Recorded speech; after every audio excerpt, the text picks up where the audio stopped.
Good morning, guys. So in today's video, we're going to be starting our new unit. Our new unit is called the Pythagorean Theorem. I know you're like, what? Relax. Taking it step by step. Today, super basic intro lesson. We're talking about squares, their side lengths, and their areas. Okay, so we're going to go through two main topics today. One, how can I, if I have a square on a coordinate grid, how can I find its side length and its area? Then we're going to be doing a word problem that says, here's my area, let's find the side lengths. We're going to be able to go back and forth. Let's go ahead and get started. Okay, so here is my square on my coordinate grid. So we need to find out two things. We need to find out the side length of the square, and we got to find the area, right? So the side length, what is the length of the side? Area, how much space is inside the shape, okay? Before we get started, I want you to just think to yourself, think if you can come up with like some facts about squares. So what is some information that you know about a square? Take some time to think. Okay, what you got? What's some information? Give me something. Okay, so the side lengths, all the side lengths of our square are exactly the same. Good. What else? The area of a square is equal to length times width. Very good. So let's write that down. Area is equal to length times width. Okay, so we got to find the side length of the square. Being that the square is on a coordinate grid, in order to find the side length, we can just count the number of units. So let's go ahead and count. 1, 2, 3, 4, 5, 6, 7. So the side length of this square is 7. But we need to know the length, we need to know the width. But because it's a square, it should all be the same. But we can just count to verify. 1, 2, 3, 7. Yep. So it's a square, the side length of 7 all around, right? That's 7. That's 7. Okay. So let's go ahead and substitute in what we know. So area, the length of this square is 7 times my width, which is also 7. Okay. Now, I want you to think to yourself, what is another way we can rewrite 7 times 7 using an exponent? How can I rewrite 7 times 7 using an exponent? Think to yourself. What do you have? You should come up with 7 squared. Why 7 squared? Because 7 is a number that's being multiplied, so that's my base. And I'm multiplying it together 2 times. So my exponent is 2. 7 to the second power. Another way to say 7 to the second power is 7 squared. Get it? Squared. A square. Why? Because in a square, all the side lengths are exactly the same, and the formula is length times width. So we're multiplying the same number together twice. So this is how we get, this is why it's called squared. Okay, well, let's find the area.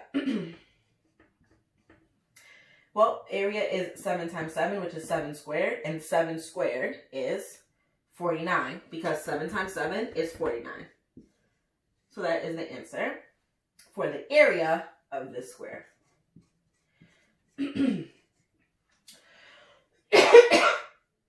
So my area is 49. I have my side length, multiplying together, 7 times 7, 49. Okay, so this is your process that you will do when you have a square on a coordinate grid and you need to find the side length and its area. Okay, let's go ahead and do the word problem. I'm going to go ahead and flip. Here we go. Okay, and I'm going to read this question out twice. The first time, I'm just going to read.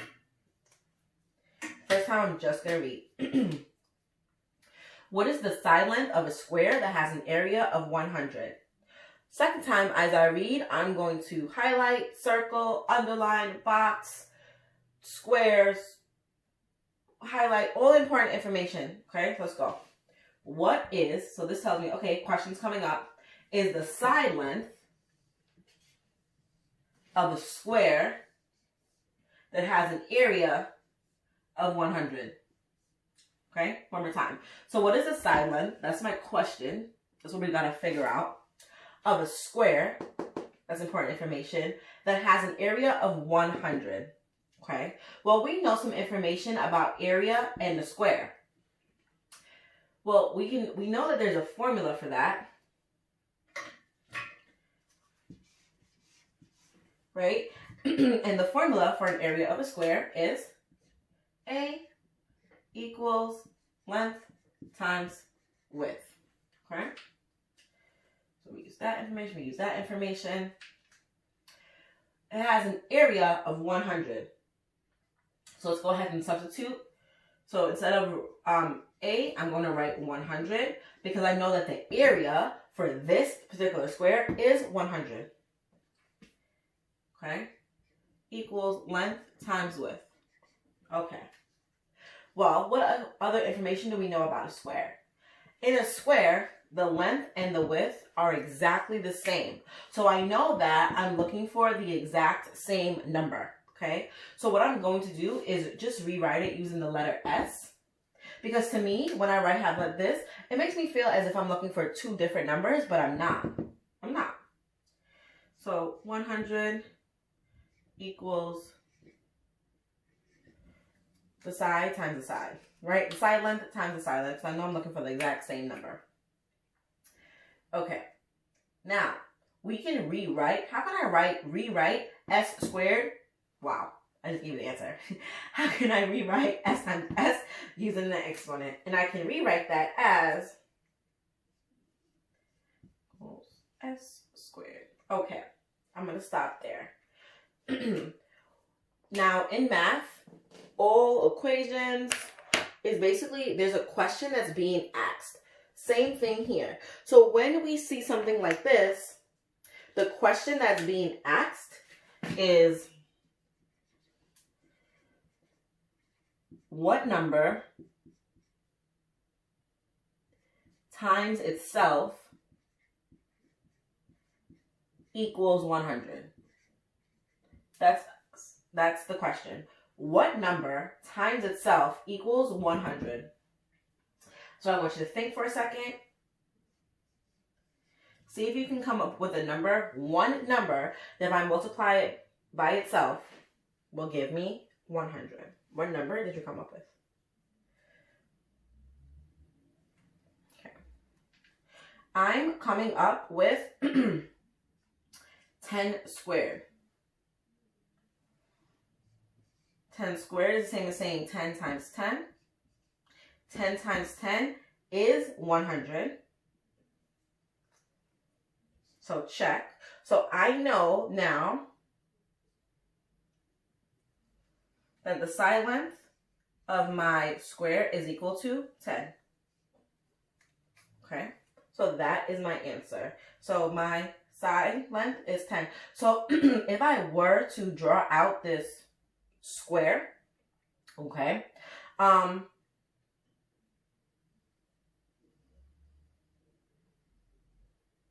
my side length of this square would be 10. And my area will be 10 times 10, which is 100. Okay? So this is now how, if you have a word problem, given your area, you can work backwards to find the side length by asking yourself the question, what number times itself will give you the area? Okay, guys? Stay tuned for a quick review of scientific notation.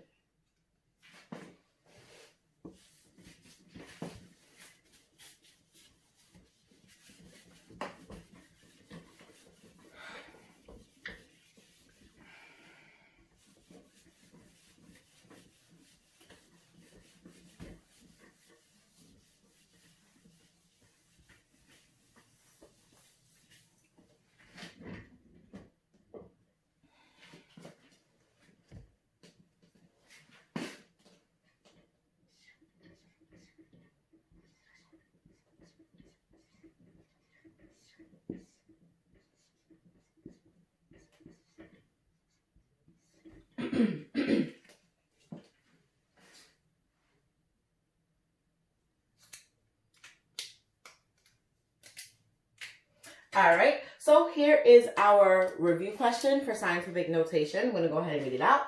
4.8 times 10 to the third, all multiplied to 2 times 10 to the 7th. So this is a multiplication question. I know it's multiplication because I see my parentheses with no operation in the middle, and I know if there's no operation in the middle, that's the hint for multiplication. So I'm multiplying, okay?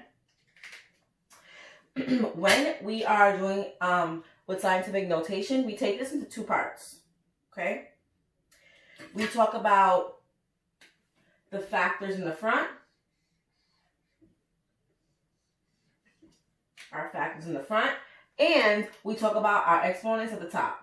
Two parts, okay? When we are dealing with our factors, we just do the operation of the problem. So this operation is a multiplication, is a multiplication problem. So we're actually just going to go ahead and do that. Okay? So I am going to take my factors and multiply them. So 4.8 times 2. I'm bringing down my multiplication sign for my scientific notation. Okay, now we're going to talk about our exponents. And they both have the same base. Okay? When exponents have the same base and we're multiplying, that tells me to keep the base,